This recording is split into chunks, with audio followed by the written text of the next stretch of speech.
야곱이 어떤 사람인지 아시지요? 그 형 에서에게서 장자권을 팥죽 한 그릇에 낼름 빼앗은 사람이 야곱입니다. 또 아버지 이삭이 축복을 해주려 할 때 그 축복의 권한까지 빼앗아 버린 사람이 이 야곱이지요. 이삭에게 받은 그 축복은 에서를 속이고 사기를 쳐서 받아낸 것입니다. 이 모든 것의 결과로 야곱은 어떻게 됐습니까? 에서의 분노를 사게 됩니다. 결국 도피를 하게 되지요. 스스로 고난의 길을 자초하는 것입니다. 사랑하는 성도 여러분, 우리가 죄를 짓고도 대가를 치르지 않겠다고 하는 것은 자체가 잘못된 거지요. 잘못에 대한 그 대가는 치르게 되어져 있습니다. 우리가 성격이 못돼서 힘든 일을 겪는 경우가 많지요. 못된 성격 때문에 그대로 살면 고난이 올 수밖에 없는 거지요. 오늘 야곱을 보면서 하나님께서 야곱을 어떻게 인도하시는지, 또 앞으로 야곱을 어떻게 인도해 가시는지 보면 야곱의 성격을 하나님이 어떻게 다루시는지를 볼 수가 있습니다. 성격 참 어렵습니다. 아는데 안 고쳐지는 게 성격이지요. 야곱에게는 두 가지 성격이 있어요. 착하고자 하는 마음이 있지요. 야곱이 착한 마음이 있습니다. 한편으로는 악한 마음이 있어요. 그런데 어디가 더 강합니까? 악한 마음이 좀 더 강한 것 같아요.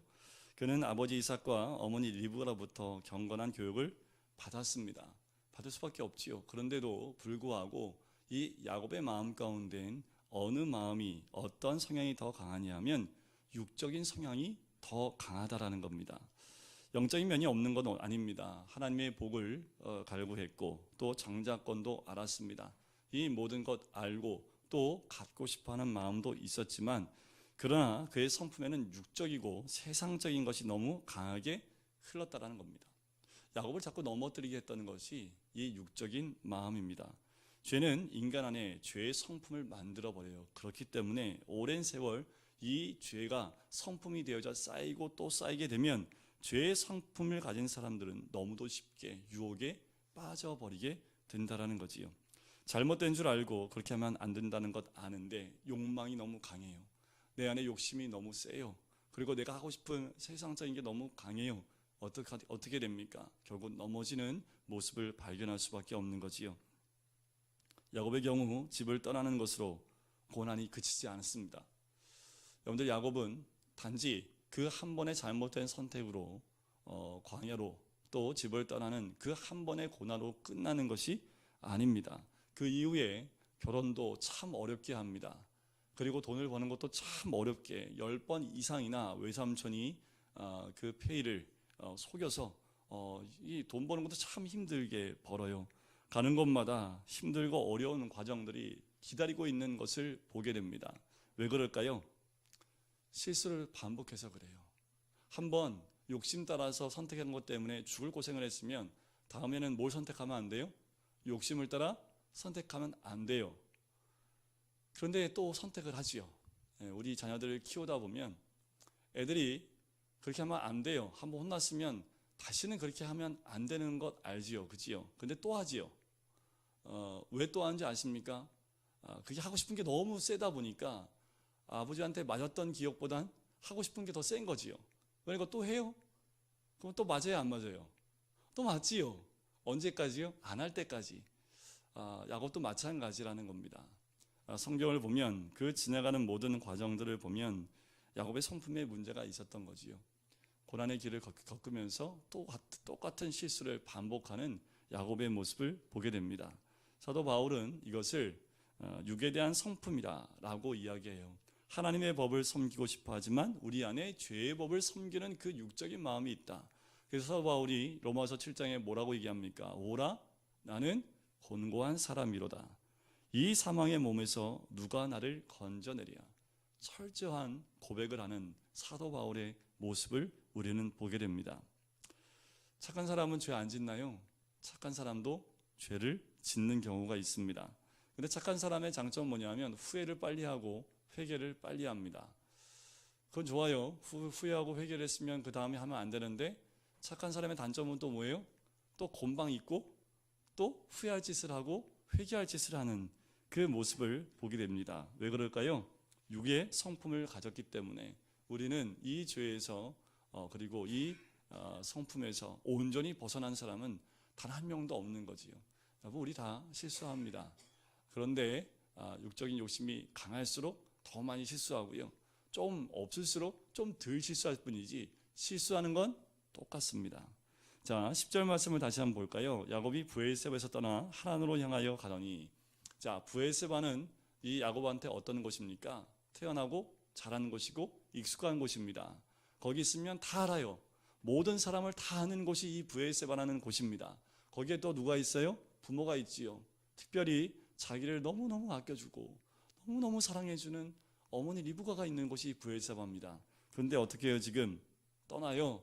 그리고 하란이라는 곳을 갑니다. 하란은 태어나서 한 번도 가본 적이 없는 곳입니다. 거기에 가면 아는 사람도 단 한 명도 없고요, 아는 지형도 하나도 없고요, 생소한 땅이고 아는 사람 단 한 명도 없는 그 땅으로 떠나버리는 그 모습이지요. 몇 킬로 떨어졌다고 제가 저번주 금요일날 말씀을 드렸어요? 800km. 그러니까 뭐예요? 부산까지 왕복하는 거리, 그만큼을 떠나 있는, 멀리 있는 그 하란까지 며칠 길을 가야만 하는 그곳으로 갑니다. 야곱의 모습 한번 생각해 보세요. 어땠을까요? 너무 신나서 갔을까요? 야, 소풍이다, 뭐 외갓집 놀러 간다, 이런 마음으로 갔을까요? 아니요. 제가 보기엔 야반도주한 것 같아요. 아버지가 몰래 낙타나 나귀를 하나 잡아다가 너 빨리 타고 도망가, 아니면 그 어머니가 너 여기 있으면 죽으니까 야, 오늘 밤 빨리 도망가 해서 그것을 타고 집을 급하게 떠나는 것이 이 야곱의 모습입니다. 야곱은 태어나서 혼자 있었던 적이 한 번도 없던 사람입니다. 그런데 지금 홀로 가지요. 혼자 있습니다. 얼마나 힘들까요?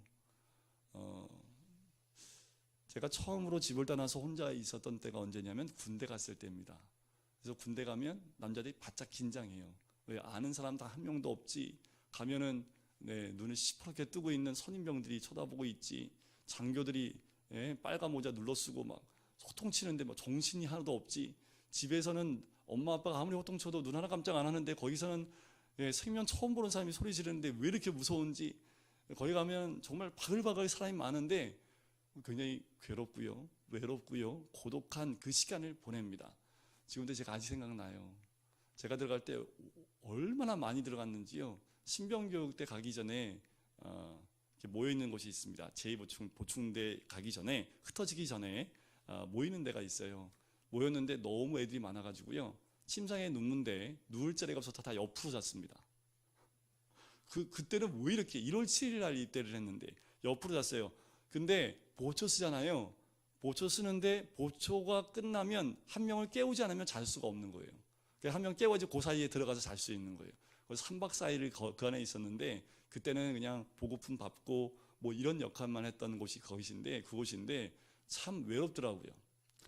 앞뒤로 사람이 꽉꽉 모여 있는데도 아무도 아는 사람이 없으니까. 근데 사람 많아도요, 마음이 통하지도 않고, 아무리 사람이 많아도 나하고 상관없는 사람들 사이에 있으면 외로움을 느끼게 되지요. 현대시대에 많은 사람들이 이 외로움, 고독을 느끼고 산다고 합니다. 우리 모두는 다 이런 외로움에 있어요. 많은 사람들 가운데 있지만 나를 알아주는 사람이 단 한 명 없으면 마음은 괴롭고 외롭고 고독하게 되는 거지요. 이 야곱이 지금 그와 같은 상태입니다. 또 하나, 그가 가진 것이 아무것도 없어요. 나올 때 급하게 나오느냐고 가지고 온 것이 별로 없었다라는 거지요. 그렇기 때문에 이 야곱이 무슨 걱정을 했을까요? 오늘 어디서 자지? 어디서 자야 되는 거야 이거? 뭐 이런 거 아닙니까? 어떻게 자야 될지, 어느 곳에 자야 될지 알지 못하는 상황 가운데 있는 거지요. 그는 아마도 바람이 들이치지 않는 곳을 찾았을 겁니다. 그래서 간신히 자기의 한 몸 누울 수 있는 그 장소를 찾지 않았을까요? 글쎄, 우리도 우리 인생을 살다 보면 그렇게 바람만 피할 수 있는 곳, 그거 하나만 있으면 감사하겠다라는 그런 마음이 드신 적 혹시 있지 않으세요? 특별히 어르신들, 그리고 연세가 있으신 분들은 인생의 많은 길 가운데 특별히 그런 생각을 가졌던 때가 분명히 있지 않았을까라는 생각을 해봅니다. 자, 11절을 보실까요? 한 곳에 이르러는 해가 진지라 거기서 유숙하려고 그곳에 한 돌을 가져다가 베개로 삼고 거기 누워 자더니, 해가 졌는데 잠잘 데가 없어요, 들판에. 그래서 어떻게 해요? 간신히 자리에 누워서 돌을 하나, 돌베개를 베고 자는 거지요. 얼마나 불편했을까요, 그죠? 돌베개고 베개에 딱 누웠는데 하늘에 뭐가 총총 떠 있을까요? 별이 왜 이렇게 또 그날따라 밝은지, 왜 이렇게 별이 많이 떠 있는지. 나는 지금 벌판에 그냥 누워서 있는데 저 하늘의 별은 왜 이렇게 반짝거리는지. 그때 보는 별은 은하수가 보여도요, 그렇게 슬퍼 보일 수밖에 없는 거지요. 지금 이 야곱이 느끼는 그 모습입니다. 누워서 잠을 청하는 거지요. 야곱은 자기가 이런 처지가 될지 몰랐겠지요. 축복권만 따면, 장자권만 내가 가지면 모든 것을 내가 누릴 수 있다라고 생각하지 않았겠습니까? 그런데 그거 착각이었지요. 모든 것이 다 사라지고 이런 처지가 된 겁니다. 모든 것을 잃어버린 거지요. 이제 하늘을 쳐다보고 이제 간신히 눈을 감고 잠을 청하고 있는데, 바로 그때 이가 경험하지 못했던 놀라운 기적을 경험하는 거지요. 우리 하나님은 마음이 가난한 자를 찾아오십니다. 때로는 절망했을 때 희망이 시작되는 거지요. 포기는 선택을 의미합니다. 놀랍게도 이런 절대 절망과 좌절감 속에 빠져 있을 때 하나님은 우리 곁에 찾아오신다라는 겁니다. 우리가 힘들고 어려울 때, 또 고독할 때, 의지할 데 없을 때, 그리고 철저하게 괴로움 가운데 있을 그때에 하나님은 우리를 찾아오신다라는 겁니다. 이것이 하나님의 놀라운 기적이라는 겁니다. 우리의 마음이 낮아질 때가 없을 만큼 낮아졌을 때, 그때 찾아와서 우리의 마음 가운데 임재하시는 분이 우리 하나님인 줄 믿습니다. 목사님, 안 만나도 되니까 그런 환경 안 갔으면 좋겠어요. 혹시 그게 우리의 마음일지 모르겠습니다. 하지만 우리 인생사라는 것이 내가 원하는 대로 되지 않지요. 저는 하나님 만나는 것이 더 큰 복이라고 저는 그렇게 생각합니다. 하나님 만나면 고통도, 고난도, 외로움도, 그리고 나 혼자 있는 것 같은 그런 모든 마음도 순식간에 사라져 버려요. 왜요? 여러분들, 내 곁에 누가 있는 것과 아무것도 없고 쌩 했을 때, 그때 두려움, 한밤중에 혼자 있는데 옆에 아무것도 없다, 아무도 없다 했을 때 그 두려움은 이루 말할 수 없는 거지요. 그런데 하나님이 내와 지금 함께 계신다는 그 느낌만 있어도 든든한 거지요. 오늘 야곱에는 그런 기적이 일어난 겁니다. 자, 12절 한번 보실까요? 꿈에 본즉, 같이 읽어보겠습니다. 사닥다리가 땅 위에 서 있는데 그 꼭대기가 하늘에 닿았고, 또 본즉 하나님의 사자들이 그 위에서 오르락 내리락 하고. 잠이 들자마자 꿈을 꿨어요. 자, 그가 지나온 삶 속에서 꿈을 처음 꾼 건 아닐 겁니다. 그런데 이 꿈은 참 독특했습니다. 자, 꿈의 사닥다리를 봤어요. 땅에서 시작해서 하늘까지 사닥다리가 연결되어 있습니다. 자세히 보니까 천사가 사다리를 오르락 내리락 하고 있는 모습을 봐요. 그 모습이 얼마나 신비로웠을까요? 야곱의 비애, 배고픔, 수치를 전부 잊게 하는 꿈입니다. 어쩌면 이 꿈이 야곱에게는 비전이 되지 않았을까요? 이렇게 생각해 봅니다. 우리가 괴롭고 힘들 때 하나님 주신 꿈만 있으면 그 모든 괴로움과 고통은 이겨낼 수 있다는 겁니다. 우리가 가장 괴롭고 고통스러울 때가 뭐냐면 꿈이 사라질 때입니다. 비전이 없을 때입니다. 많은 것을 갖고 소유하고 누리고 있다 하더라도 꿈이 사라지면 그것은 아무것도 아니라는 거지요. 거꾸로요, 야곱처럼 모든 것이 다 사라지고 혼자 몸뚱아리 하나만 있는 이 상태라 할지라도 하나님이 허락하신 그 꿈을 가지고 있으면 그 모든 괴로움은 한순간에 사라져버리는 놀라운 은혜가 있는 겁니다. 오늘 밤 다 사닥다리 하나씩 보세요. 오늘 밤 꿈을 꾸셔서 하나님을 꿈속에라도 보시면, 그래서 제가 환우들을 만날 때, 침상에서 일어나지 못한 분을 만날 땐 항상 그 기도를 해요. 이 침상에서라도 하나님을 만나는 놀라운 복을 누릴 수 있게 해달라는 그 기도를 항상 합니다. 누워있을 수밖에 없는 그 상황 가운데라 할지라도 하나님 만날 수만 있다면 그 침상이 얼마나 복된 자리가 될 수 있겠습니까? 그것이 바로 이 사닥다리 끝이 하늘문으로 들어가는 희망이 그 마음속에 싹트게 되는 거지요. 절망이 희망으로 그 꿈속에선 뒤바뀌게 됩니다. 자, 13절 말씀을 한번 읽어보실까요? 제가 14절 읽겠습니다. 시작.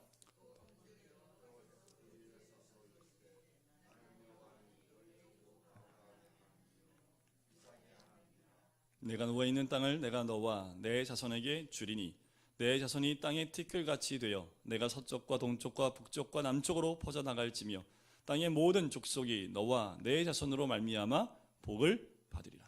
더 놀라운 사건이 생겼어요. 뭐냐면 사다리 제일 꼭대기에 누가 계신 거예요? 하나님이 계신 겁니다. 하나님을 만난 거예요.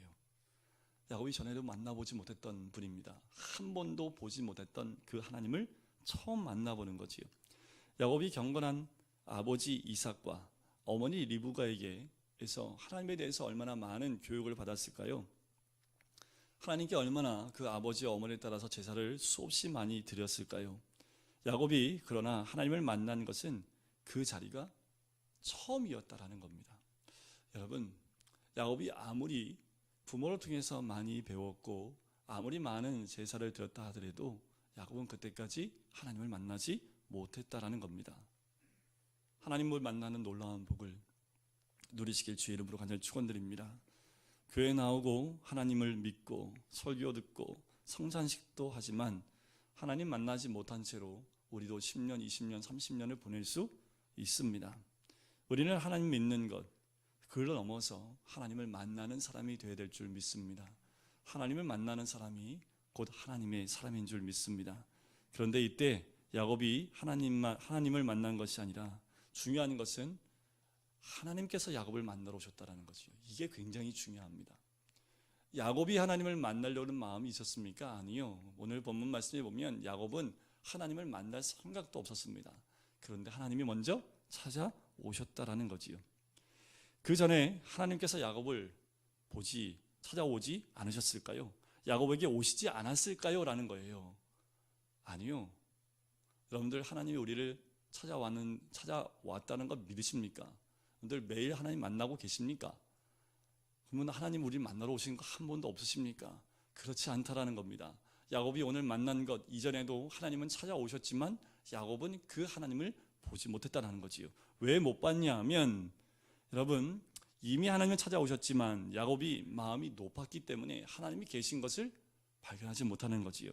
마음이 가난하지 않은 사람은 하나님 볼 수 없습니다. 마음이 청결한 사람은 하나님을 볼 수 없는 거지요. 그러니까 이제껏 하나님이 곁에 있어도 발견하지 못한 상태가 이 야곱의 상태였다라는 겁니다.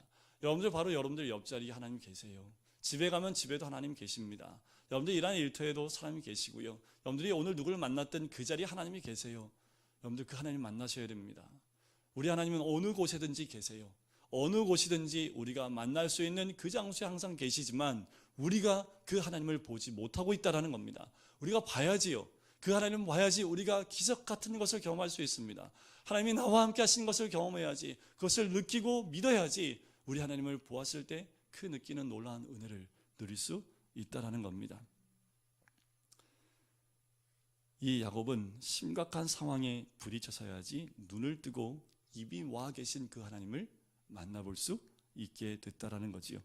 야곱은 집을 떠나 외롭고 고통스러운 환경 속에서 어느 누구도 자기 친구가 되어주지 못하고 있는 그 홀로 섰을 때, 그때서야 하나님을 만나고 보게 됩니다. 하나님께서 바로 여기에 계시는 거지요. 인생의 가장 가까운 곳에 계시고 우리 옆에 계십니다. 우리 모두가 하나님을 만나게 되기를 바랍니다. 야곱이 처음으로 하나님을 만났을 때 일어난 놀라운 사건이 하나 더 있어요. 하나님 말을 하시네요. 이게 더 놀라운 겁니다. 하나님이 말을 하시는데 말씀을 주시는 거예요. 그 말씀에 몇 가지를 보면 첫 번째는 하나님께서 자신을 뭐라고 얘기하시냐면 너희 조부와 아브라함의 하나님이요 내 아버지 이삭의 하나님이라고 표현합니다. 이것은 하나님은 창조주 하나님이라는 말씀이고 하나님은 죽은 자의 하나님이 아니라 산 자의 하나님이다. 다시 말씀드리면 이 생각의 하나님이 아니라는 겁니다. 철학의 하나님이 아니라는 겁니다. 하나님은 누구의 하나님이에요? 나의 하나님, 산 자의 하나님, 바로 나의 하나님이다 라는 것을 우리 하나님이 야곱에게 말씀하고 있는 겁니다. 두 번째는 하나님께서 이제 나는 내 하나님이 되겠다라고 하십니다. 이런 뜻을 내가 누운 땅을 내가 너와 내 자손에게 주겠다라는 말씀으로 표현하고 있는 거죠. 내가 너의 하나님이 되겠다라는 겁니다. 내가 너의 하나님이 되겠다라는 겁니다. 내가 어느 곳에 가든지 내가 너희의 하나님이 되겠다라고 말씀을 하고 있는 거지요. 지금도 변함이 없습니다. 지금도 주님은 우리 모든 사람 한 사람 한 사람에게 동일하게 얘기하십니다. 너희 하나님이 되겠다라고 말씀을 하는 거지요. 하나님께서 우리에게 찾아오십니다. 우리가 먼저 하나님을 찾는 것보다 하나님이 먼저 우리를 찾아오시는 줄 믿습니다. 하나님께서 먼저 우리를 택하시는 것이지 우리가 하나님을 택하는 것이 아니기 때문에 그렇습니다. 그리고 하나님께서는 우리에게 오셔서 변함없이 언제나 영원토록 말씀하시지요. 야곱은 하나님 말씀을 들을 때에 하나님의 영광과 위엄과 능력을 분명히 보았을 겁니다. 진짜 하나님을 만나고 음성을 들었다면 삶이 변해요. 믿음이란 하나님을 만나면서 시작이 됩니다. 하나님을 알고 믿는 단계를 넘어서서 하나님을 만나는 경험하시길 주의 이름으로 간절히 축원드립니다. 언제 변화가 일어나냐면 하나님 만나야지 변화가 일어납니다. 교회를 10년, 20년 다닌다고 변화가 일어나는 것이 아니라 하루를 다니더라도 그 하루 동안 하나님 만나면 만난 만큼 변화가 돼요. 하나님 만나지 못하면 변화가 일어나지 않는다라는 거지요. 야곱은 하나님 만납니다. 한 번만에 확 바뀌었으면 좋을까요? 그죠? 그러면 이 시간 이후로 어딜 가도 형통했을 텐데 한 번 만난 거 가지고는 안 되더라고요. 그러니까 우리는 매일 만나야 됩니다. 하나님 매일 만남을 통해서 내 자신이 변화되어지고 또 변화되어지는, 변형되어지는 우리의 모습을 발견하게 되는 거지요. 야곱은 하나님께서 자신과 상관이 있다는 사실에 많이 놀라요. 이제 그는 하나님께서는 조상의 하나님일 뿐만 아니라 바로 나의 하나님이 되시고 저기 계시는 분이 아니라 바로 여기 계시는 하나님이라는 것을 이 야곱은 깨닫게 됩니다. 왜 하나님은 저기에 있을까요? 듣기만 해서 그래요. 만나면요 여기 있잖아요. 그죠? 이제 어제 우리 한 권사님하고 얘기하면서 딸이 저 미국에 계신데 저를 알고 계시대요. 왜 알고 계시냐면 영상으로 보니까. 근데 그분한테는 저는 어디에 있는 사람일까요? 저기 서울에 있는 사람 아닙니까? 그지요? 근데 여러분들한테는 저는 어디에 있는 거예요? 여기 있는 거잖아요. 그지요? 하나님을 여러분들 어떤 소리를 듣거나 어떤 사람에게 전해 듣거나 또 책으로만 본다면 그 하나님은 저기 있는 하나님이 돼요. 나하고 상관없는 하나님일 수밖에 없는 거지요. 하나님을 만나야지만 하나님이 여기 계신 분으로 볼 수 있는 겁니다. 자, 15절에 더 놀라운 말씀이 있습니다. 우리 15절을 같이 한번 읽어볼까요? 시작. 내가 너와 함께 있어 내가 어디로 가든지 너를 지키며 너를 이끌어 다 이루기까지 너를 떠나지 아니하리라 하신지라. 야곱은 아무것도 제대로 한 일이 없는데 일방적으로 복을 주시겠다라고 하나님이 선언을 하는 것을 듣습니다. 자, 이 15절에는 네 가지 내용을 담고 있어요. 첫 번째는 내가 너와 어떻게 하겠다고요? 함께 있겠다. 둘째는 어디로 가든지 내가 너를 어떻게 한다고요? 보호해 주겠다. 지켜주겠다. 셋째는 다시 이 땅으로 돌아오게 하겠다. 네 번째는 약속이 이룰 때까지 내가 너를 떠나지 않겠다. 이 네 가지 복입니다. 하나님 이런 분이에요. 하나님께서 야곱을 처음 만나셨는데 이런 말씀을 주시는 거지요. 이런 거예요. 너를 축복하며 너를 지켜주며 너를 돌아오게 하며 내가 너를 나의 자녀로 삼을 것이다. 두려워 말라, 놀라지 말라. 나는 결코 너를 떠나지 않을 것이다. 하나님 만난 사람은 이 음성을 듣습니다. 야곱에게만 주는 음성이 아닙니다. 오늘 우리 모든 성도님들 이 음성을 가슴으로 듣고 돌아가시기를 주의 이름 간절히 축원드립니다. 어떤 음성이에요? 축복하고 지켜주고 함께하며 돌아오게 하고 자녀 삼고 두려워하지 말라, 놀라지 말라. 결코 너를 떠나지 않을 것이다. 광야 같은 이 세상에서 우리가 담대하게 이 세상에 빠지지 않을 수 있는 것은 이 음성을 기억하고 하나님 만나 이 음성 들을 때 광야 같은 세상에 있다 할지라도 세상을 향하여 나가지 않는 사람이 될 줄 믿습니다. 야곱은 이런 음성을 듣자마자 더 꿈속에 있을 수 없어서요. 꿈에서 박차고 일어납니다. 그래서 어떻게 하기로 결정하냐면 16절에 보니까 여호와께서 과연 여기 계시거늘 내가 알지 못하였도다. 이에 두려워하여 이르되 두렵도다. 이곳이요 이것은 다름 아닌 하나님의 집이요 이는 하나님의 문이로다 하고. 야곱이 꾼 꿈은 개꿈 아닙니다. 백일몽도 아닙니다. 진짜였던 거지요. 꿈과 현실은 하나입니다. 꿈에서 환상을 봤지만 그것은 현실로 이어지는 비전이었습니다. 우리에게도 하나님이 이런 환상과 비전이 있기를 바랍니다. 우리 모두가 이런 꿈과 비전이 현실이 되어져 우리의 삶 가운데 이루어지는 귀한 은혜를 누리기를 간절히 소원합니다. 욥기 42장 5절에 보면 욥이 이런 고백을 해요. 내가 주께 대하여 귀로 듣기만 하였었더니 이제 눈으로 주를 배움나이다. 욥이 고난의 깊은 파도를, 높은 파도를 겪고 나서 하나님을 실제로 본 거지요. 욥은 이제야 하나님을 믿는다고 영적인 고백을 합니다. 삶의 변화는 이때 오는 거지요. 지식이나 깨달음이 사람을 변화시키지 않습니다. 하나님과의 만남이 사람을 변화시켜요. 하나님 안 만나면 저 못 가요 라는 마음으로 옛날 분들은 산기도 올라가면 무슨 뿌리 하나, 소나무 뿌리 하나 이렇게 뽑고 온다는 그 마음 아니면 산기도 올라가지 말라고 과거엔 그랬잖아요. 그죠? 그 뿌리를 뿌리채 뽑으라는 얘기는 뭡니까? 하나님 만나주지 않으면 안 내려가겠다는 그런 다짐 아닙니까?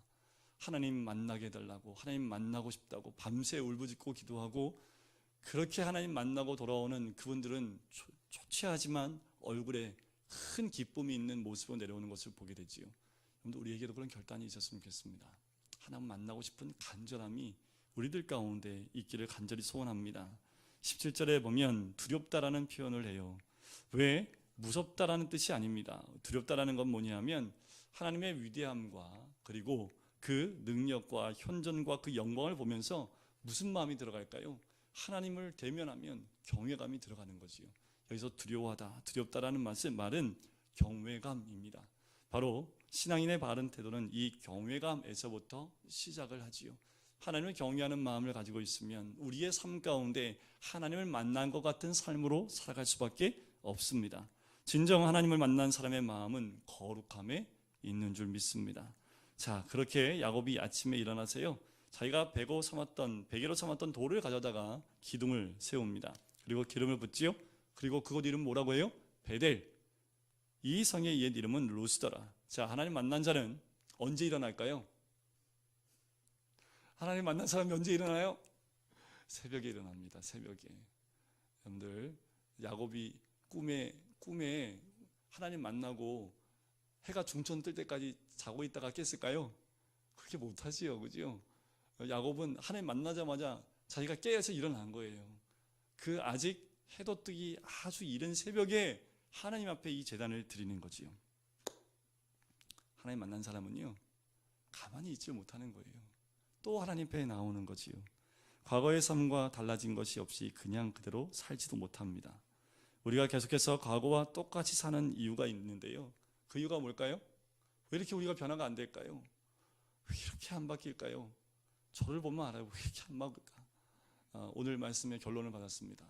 하나님 만날 때까지 기도해야겠어요.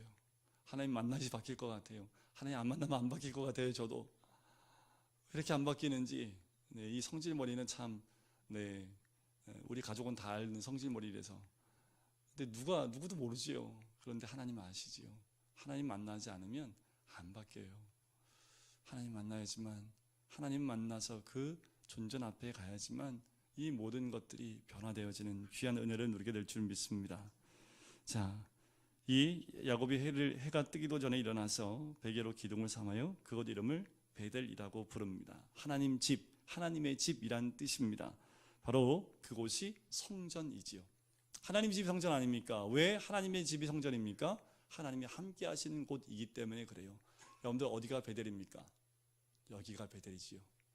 여러분들, 여기가 베델입니다. 잘 올라오셨어요. 여러분들, 어디가 베델입니까?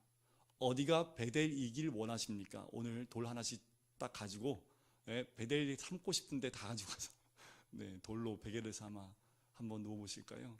여러분들, 가정이 베델이 돼야 되겠지요. 그죠? 그리고 내가 일하는 일터가 베델이 돼야 되겠지요. 우리가 가는 모든 곳이 하나님의 집임을 선포해야 되는 것이 또한 우리의 모습이어야 될 줄 믿습니다. 예배드리는 장소가 따로 있는 거 아닙니다. 하나님이 함께하는 그 자리가, 하나님 만나는 그 자리가 바로 하나님의 집이요 성전인 줄 믿습니다. 자, 그랬더니 이제 야곱이 하나님한테 이제 예배를 드리고 난 다음에 이렇게 외치지요. 20절에 보니까 야곱이 서원하여 이르되 하나님이 나와 함께 계셔서 내가 가는 이 길에 나를 지키시고 먹을 떡과 입을 옷을 주시오. 이렇게 하시겠다고 하나님 하셨어요, 안 하셨어요? 하셨지요, 그죠? 그리고 21절 내가 평안히 아버지 집으로 돌아오게 하시겠다고 했어요, 안 했어요? 했지요. 그런데 돌아오게 어떻게 하면요? 하시오면 여호와께서 나의 하나님이 되실 것이요. 돌아오게 안 하면 하나님은 나의 하나님이 아니란 얘기네요, 그죠? 이 야곱이 아직도 하나님 복 주시면 아멘 감사합니다 하고 복을 받고 가야 되는데, 하나님 만약에 그 복을 주시면 진짜 하나님 내 하나님 되고, 안 주면 나의 하나님 아니에요, 이런 거 아닙니까? 왜 조건부를 달아요 하나님한테? 하나님 복 주시겠다 하면 아멘 감사히 받겠습니다 하면 되는데, 근데 하나님 복 주시겠다 하더니 만약에 복 주시면, 이 말이 이 야곱이 아직도 이 고생을 좀 더 해야 되는, 저 보면은 말이 그렇잖아요, 그죠? 하나님 뭐뭐 해주시면 우리 자녀들한테 야 아빠가 너 새로 이제 이번에 입학하니까 가방 사줄게. 그러면 아들이 아빠가 가방 사주시면 제가 이렇게 할게요. 말이 돼요? 아빠가 가방 사줄게. 그럼 아빠가 사준다는 얘기는 사준다는 얘기 아닙니까, 그죠? 그러면 아빠 감사합니다 하면은 또 그 다음날 생기는 거 아니에요? 근데 아빠가 가방 사주시면 제가 공부 한번 해볼랍니다. 그럼 안 사주면 안 할 거야? 그런 거 아닙니까, 그죠? 야곱이 하나님의 복을 누리면서도 아직도 하나님을 100% 신뢰하지 못하는 모습이 여기 조건부에 나오지요. 내가 이 기둥을 세운 이 돌이 하나님이 죄의 집이 될 것이요, 하나님 나를 다시 돌아오게 하면 이것이 집이 될 것이요, 성전이 되겠다는 거지요. 하나님께서 내게 주신 모든 것의 10분의 1을 내가 반드시 하나님께 드리겠나이다. 조건부가 됐다라는 거지요. 야곱이 아직 주님 앞에서 온전히 세워지지 못한 모습이 이 모습입니다. 결국 야곱은 하란으로 가서 그 외삼촌 집에서 가진 고생을 다 하게 돼요. 속였던 사람이 속임받는 장면이 나옵니다. 남의 것을 빼앗겼던 사람이 빼앗김 당하는 모습이 나와요. 이 극한 고난 가운데 야곱이 가면서 더 하나님을 깊이 만나는 자리에 나가는 것을 보게 됩니다. 하나님 복 주실 때는요, 아멘 주님 할렐루야 하고 받으시면 되는 거지요. 우리의 삶에 그 놀라운 복들이 하나님 만남을 통해서 우리의 가족 또한 우리의 삶 구석구석에 임재하시기를 주의 이름으로 간절히 축원드립니다. 우리 같이 기도하실까요? 하나님,